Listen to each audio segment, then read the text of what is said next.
Salve meus amigos e minhas amigas! Tudo bem com todos vocês? Espero que todos estejam muito bem. Dando sequência aqui ao nosso curso de Química da Escola de Ciências da Vida para o Ensino Médio, nessa aula a gente vai falar um pouquinho sobre a instrumentação na Química. Nós vamos trabalhar com a instrumentação de caráter básico, tá? A gente não vai detalhar muitas coisas que são utilizadas, é mais uma aula demonstrativa para você conhecer aí alguns materiais.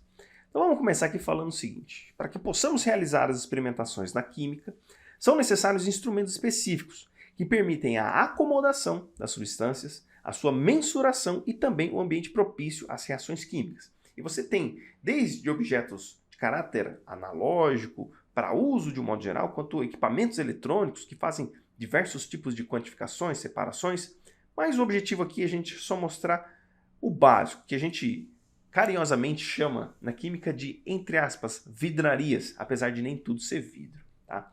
E aí, a gente pode classificar esses materiais de acordo com as funções que eles determinam. Então, existem materiais que servem para condicionar substâncias, para quantificá-las, para separá-las, para conferir a produção de misturas e também dar suporte, por exemplo, a todos esses materiais. E a gente pode dizer também que estes materiais, eles têm algumas formas de serem produzidos, em alguns tipos de estruturas. Então, você pode ter todos esses materiais na forma de vidro, de plástico, de porcelana ou na forma metálica, tá? O fato é que determinados materiais você vai encontrar mais no formato de vidro do que, por exemplo, no formato de plástico. Alguns têm que obrigatoriamente estar no formato metálico, outros obrigatoriamente não devem estar no formato de vidro por conta do impacto que se é dado. Então a porcelana é utilizada, ou por aquecimento, então você precisa usar materiais que resistam ao aquecimento, então não pode ser de plástico. Então isso vai variar muito de material para material, tá? Então vamos começar aqui falando dos materiais de acondicionamento, que tem por função acondicionar substâncias para seu uso imediato ou o estoque. E esses materiais podem ser tanto de vidro quanto de plástico. E aí vamos dar alguns exemplos. A gente tem o clássico Becker, que é como se fosse um copo, só que ele tem uma certa graduação em volume. Essa graduação não é precisa, é um volume aproximado.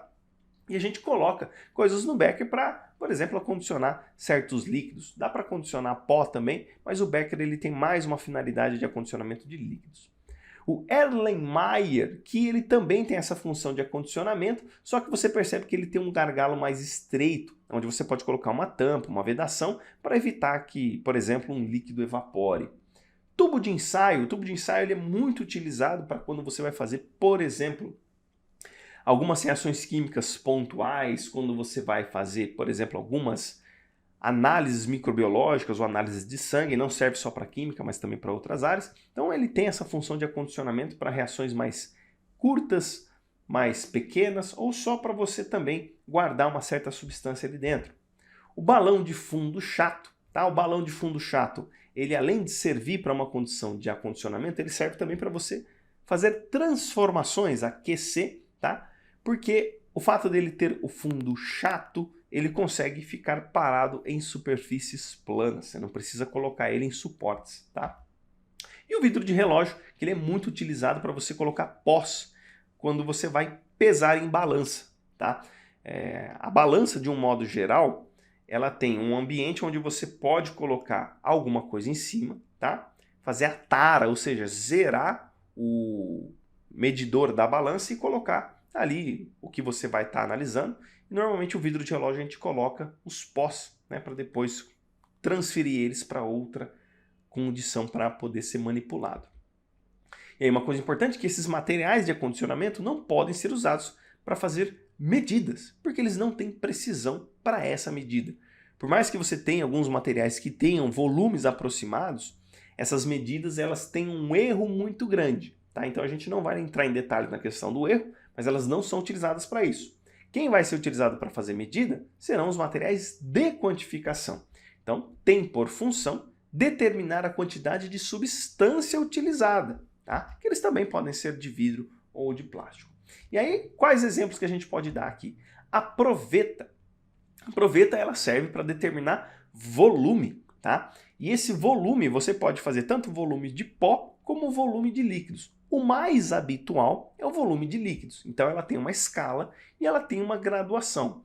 Como todo material de medida, ela tem uma taxa de erro, que você tem ali a menor medida dividido por 2. Então, a menor medida dividido por 2 é a taxa de imprecisão da proveta ou de qualquer outra medida ou de qualquer outro material que faça medida, tá? A gente tem a pipeta volumétrica, que diferentemente da proveta, a pipeta volumétrica ela pega um volume só, um tipo de volume. Então eu tenho pipeta volumétrica de 10 ml, pipeta volumétrica de 50, enfim, mas é um único volume. Mas por que um único volume? Porque nessa condição você trabalha com uma altíssima precisão. Todos os materiais que têm uma característica volumétrica, eles vão trabalhar com uma altíssima precisão. Então, quando você precisa fazer soluções numa concentração extremamente adequada, você vai usar materiais volumétricos. E esses materiais volumétricos, eles medem apenas um único tipo de medida. No caso da pipeta, é uma medida só que pode ser para vários tipos de volume. Existem pipetas diferentes e cada qual vai medir um tipo de volume. A pipeta graduada, que tem basicamente a mesma função da proveta, porém, a pipeta graduada, ela consegue pegar volumes um pouco menores, com uma precisão também um pouco melhor. Ela não é tão precisa quanto a pipeta volumétrica, só que a pipeta graduada permite que você pegue diferentes tipos de volume utilizando um único tipo de pipeta. Então você tem pipetas graduadas que vão de 10 ml, que vão de 50 ml, que vão de 5 ml, enfim. E aí você tem a escala, que você percebe aí na figura, tem uma escala de volume que você pode também pegar na pipeta graduada. O balão volumétrico, que de maneira equivalente à pipeta volumétrica, o balão volumétrico só tem também uma única medida. E você tem vários tipos de balões volumétricos. Essa única medida é para garantir a precisão do volume que você vai estar trabalhando. Então, se você vai fazer uma solução que tenha 500 ml, você avoluma, ou seja, você completa a sua mistura para chegar nos 500 ml dentro do balão volumétrico. Então você coloca a tua mistura lá, o seu líquido, deu, sei lá, 100, 200 ml. E aí, para chegar nos 500, você vai colocando o líquido que você vai diluir. Então, normalmente é água, mas pode ser álcool ou qualquer outro solvente em questão. E aí vai ter uma marca. Nessa marca, quando você atingir ela, você vai atingir, por exemplo, 500 ml utilizando o balão volumétrico. Você tem vários tipos, balão volumétrico de 5 ml, de 10 ml, de 100, de 200, de 500, de 1 litro e de 2. Mais do que 2 litros não é comum você utilizar. Os balões volumétricos de 5 litros eles são muito pouco utilizados.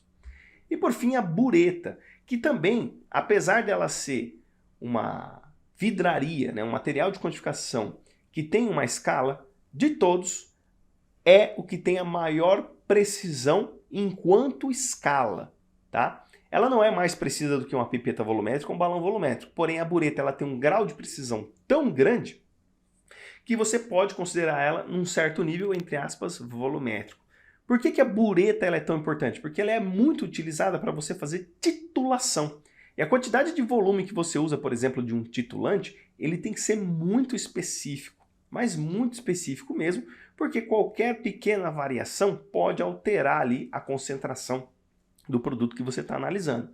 Então, ela tem aqui uma torneira que você permite a vazão do líquido, né? A escala dela é invertida, é de ponta cabeça, para que o líquido caia, né, de acordo com a gravidade.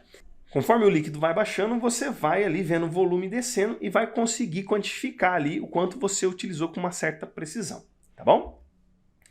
E uma observação importante, que esses materiais quantitativos, a sua exposição a alta temperatura pode promover a descalibragem do instrumento, porque quando você aquece alguma coisa, automaticamente essa coisa sofre uma dilatação.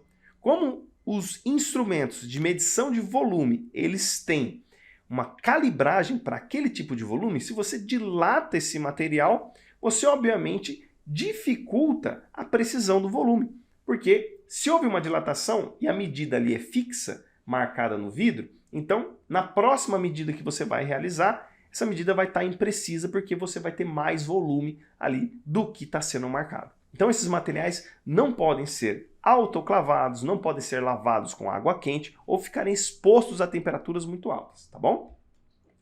Agora, os materiais de separação, que têm por função separar variados tipos de misturas e podem ser de vidro ou de porcelana. E aí, alguns exemplos. O funil, que você vai utilizar ele, por exemplo, para transferir um líquido de um ambiente para outro, tá? Como ele tem um gargalo bem largo, só que uma porção final mais estreita, você pode verter esse líquido sem medo de fazer com que esse líquido se espalhe de maneira muito grandiosa. Ele tem uma saída muito específica ali, então você pode transferir para ambientes mais fechadinhos, que não tem problema, você não vai ter esse problema de ficar calculando ali no olho para acertar o local onde você vai transferir o líquido. Ele serve para você fazer essas transferências. O Kitasato, tá? O Kitasato ele é tipo um Erlenmeyer, mas você vê que ele tem uma saída ali. Normalmente o Kitasato ele vem acoplado ao funil de Bouchard. O que esse funil faz? Você vê que ele é todo poroso e normalmente a gente coloca um papel filtro em cima desse funil, tá? Para quando você for colocar um líquido que tem um sólido nesse líquido, uma mistura heterogênea, tá? Esse sólido ele vai ficar retido no papel filtro e vai ser transferido para o Kitasato. Então o líquido vai ser transferido para o Kitasato e o sólido vai ficar retido no funil de Bouchard. A gente vai ver isso mais para frente em outras aulas, tá? E aí você pode acoplar bomba de vácuo, enfim. E aí o funil de separação ele serve para separar também misturas líquidas, tá? Normalmente o funil de separação ele é utilizado para misturas líquidas de caráter heterogêneo. Então você vai separar uma coisa líquida, porém você tem uma fase oleosa e uma fase aquosa. E aí normalmente você separa esse líquido ou da fase oleosa ou da fase aquosa para depois seguir com o processo de purificação de outras maneiras. Mas ele tem essa finalidade de separar líquidos de fases diferentes, tá bom? E por fim, a cápsula, tá? Essa cápsula normalmente a gente vai utilizar ela, por exemplo, para fazer secagem de algum material. Então você colocou ali um material que é uma mistura, pode ser homogênea, pode ser heterogênea, mas eu quero remover esse líquido ali. Como a cápsula resiste a altas temperaturas, eu posso aquecê-la e aí o líquido evapora e o sólido permanece ali. Então a gente pode usar a cápsula também para fazer a separação de certas misturas. Como também a gente consegue misturar coisas na cápsula também, tá bom? E aí os materiais de confecção de misturas, né, que tem por função misturar substâncias líquidas, sólidas e semissólidas, que podem ser de vidro ou porcelana. A gente já deu alguns exemplos, então Becker, balão de fundo chato e Erlenmeyer, além de acomodar substâncias, ele também pode servir para produzir misturas, tá? Então eu consigo misturar líquidos no Becker, no Erlenmeyer, no balão de fundo chato, misturar sólidos, enfim, dá para fazer várias coisas. E a gente tem também o bastão de vidro e o almofariz com pistilo. O bastão de vidro, ele serve para você utilizar como suporte para fazer a mistura de líquidos, tá? E esse almofariz com pistilo, normalmente nós utilizamos, principalmente quando eu quero triturar sólidos e deixar eles mais particulados, mais finos, né? Eu uso isso porque o objeto de porcelana ele resiste mais a impactos do que objetos de vidro. Você tem almofariz com pistilo de vidro também, só que eles são um pouquinho menores, né? É mais difícil você fazer a trituração desse material em almofariz de vidro. Então, o mais comum é a gente utilizar essa almofariz, que é material que parece uma caneca, né? E o pistilo é essa haste aí que você está vendo encostada na caneca, onde você vai triturar os materiais, tá bom? E por fim, os materiais de suporte, que têm por função dar sustentação ou posicionamento adequado ao instrumento, e eles normalmente são de metais. Então, os exemplos que a gente tem aqui, o suporte universal, onde você coloca nesse suporte, né, uma garra ou uma argola, tá? O que acontece? A garra normalmente é para segurar a bureta, né? Ou se você quiser segurar, por exemplo, uma proveta com a garra, também dá. A argola normalmente a gente utiliza para colocar o funil de separação. Então você coloca ali, deixa separar as fases por um tempinho, ele mantém esse suporte. Então, normalmente esses dois suportes, né, que são colocados ao suporte universal, a garra e a argola, eles são utilizados aí para dar sustentação à bureta, proveta, até mesmo o Erlenmeyer, dependendo da circunstância que você vai estar trabalhando, né? Enfim. E também nós temos a tela de amianto, que ela vem em cima de um tripé, tá? Um tripé metálico. Essa tela de amianto ela serve para você conseguir aquecer certos tipos de materiais. Como ela resiste a altíssimas temperaturas, tá? Você pode aquecer ela que ela não vai sofrer nenhuma deformidade, não vai derreter. Tá? E a gente usa muito a tela de amianto acoplada a um tripé, tá? Tripé de metal, e por baixo desse tripé a gente coloca ali um bico de Bunsen, que a gente vai aquecer essa tela, esse calor vai ser transferido para o nosso material em questão, e aí a gente vai poder fazer uma série de coisas, ou misturar coisas, ou separar coisas, enfim. Mas essas são as ferramentas, né, os materiais mais básicos que a gente tem aí na química, só para você tomar conhecimento. Beleza, pessoal? Então é isso aí. E lembrando, se este vídeo lhe ajudou, passe a caridade adiante. Ajude você a outras pessoas da maneira que julgar melhor. Um grande abraço a todos, fiquem todos com Deus e até os próximos vídeos, se Deus quiser.